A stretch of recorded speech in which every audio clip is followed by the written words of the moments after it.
ಹೇಳಿ.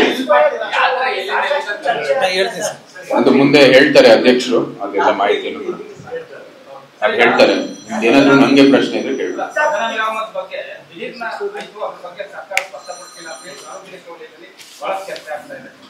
ಏನ್ ಸ್ಪಷ್ಟಪಡಿಸಿಲ್ಲ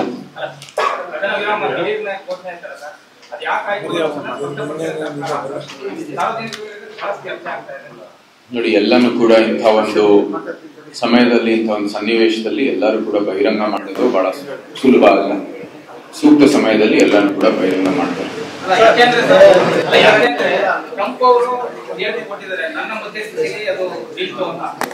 ಬಹಳ ಸ್ಪಷ್ಟವಾಗಿ ಅವರ ಪತ್ರಿಕಾಗೋಷ್ಠಿಯಲ್ಲಿ ಹೇಳಿದ್ದಾರೆ. ಪಾಕಿಸ್ತಾನದಿಂದ ಒಂದು ಸೇನಾಪಡೆಯ ಪ್ರತಿನಿಧಿಗಳು ನಮ್ಮ ಡಿಫೆನ್ಸ್ ಹೆಡ್ಗೆ ಕರೆ ಮಾಡೋ ಮೂಲಕ ಈ ಸೀಸ್ ಫೈರ್ ಅನ್ನು ವಿನಂತಿ ಮಾಡಿರ್ತಕ್ಕಂಥದ್ದು. ನಮ್ಮ ಸೇನಾಪಡೆಯ ಏನು ಹೆಡ್ಸ್ಗಳಿದಾವೆ, ನಾಯಕರಿದ್ದಾರೆ, ಅವ್ರು ಅಭಿ ಸೈಡ್ ತಗೊಳ್ಳೋದು ಬೆಟರಾ ಅಥವಾ ಅಪಾರ್ಟ್ಮೆಂಟ್ ತಗೊಳ್ಳೋದು ಬೆಟರಾ? ಚಿಂತೆ ಯಾಕೆ? ಒಬ್ಬ ರಿಯಲ್ ಎಸ್ಟೇಟ್ ಎಕ್ಸ್ಪರ್ಟ್ ಜೊತೆ ಮಾತಾಡು. ಹೌದಾ? ಹೇಗೆ? Boss Vala B the boss ಹೇಳಿದ್ದಾರೆ. ಅದೇ ಇವತ್ತು ಇರುವಂತದ್ದು ಮಾಹಿತಿ.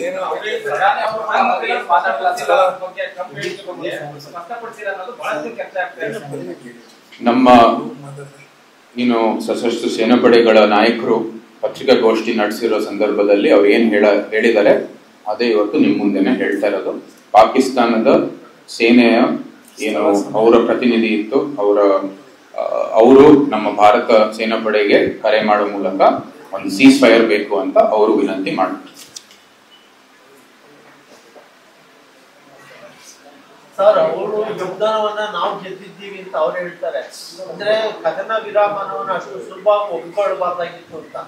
ಅಂದ್ರೆ ಇದೇ ಒಂದು ಸಮಯ ಭಯೋತ್ಪಾದಕರು ಇನ್ನು ಬಹಳಷ್ಟು ಇದ್ದಾರೆ, ಅವ್ರನ್ನ ಟಾರ್ಗೆಟ್ ಮಾಡಿ ಅವ್ರನ್ನ ಒಡಗೂಡಿಸ್ಬೇಕಾಗಿತ್ತು ಅನ್ನೋದಕ್ಕೆ ಜನ ಅಭಿಪ್ರಾಯ.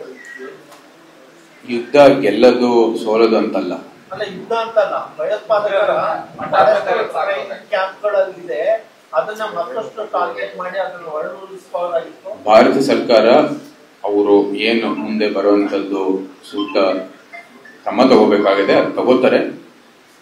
ಪಾಕಿಸ್ತಾನ ನಾವು ಯುದ್ಧದಲ್ಲಿ ಗೆದ್ದಿದೀವಿ ಅಥವಾ ಏನೋ ಒಂದು ಗೆದ್ದಿದೀವಿ ಅಂತ ಹೇಳ್ತಾರೆ, ಬರೀ ಅವ್ರಿಗೆ ಸೀಮಿತ. ಅದು ಇಡೀ ವಿಶ್ವದಲ್ಲಿ ಎಲ್ಲರಿಗೂ ಗೊತ್ತಿರ್ತಕ್ಕಂಥದ್ದು. ಈ ಯುದ್ಧವನ್ನು ಯಶಸ್ವಿಯಾಗಿ ಅಥವಾ ಈ ಆಪರೇಷನ್ ಸಿಂಧೂರನ್ನು ಯಶಸ್ವಿಯಾಗಿ ಯಾವ ರೀತಿ ಭಾರತ ಸೇನಾಪಡೆ ನಡೆಸಿದೆ ಅಂತ ಇಡೀ ವಿಶ್ವಕ್ಕೆ ಗೊತ್ತಿದೆ ಮತ್ತು ಎಲ್ಲರಿಗೂ ಬಹಳ ಸ್ಪಷ್ಟವಾಗಿದೆ. ಈ ರೂಮಲ್ಲಿ ಯಾರಾದ್ರೂ ಅದು ಪಾಕಿಸ್ತಾನ ಹೇಳೋದು ನಂಬ್ತಾ ಇದ್ರೆ ನಮ್ಗೆ ಹೇಳಿ, ನಾವು ಕೂಡ ನಿಮ್ಗೆ ಮಾಹಿತಿ ಕೊಡ್ತೀವಿ.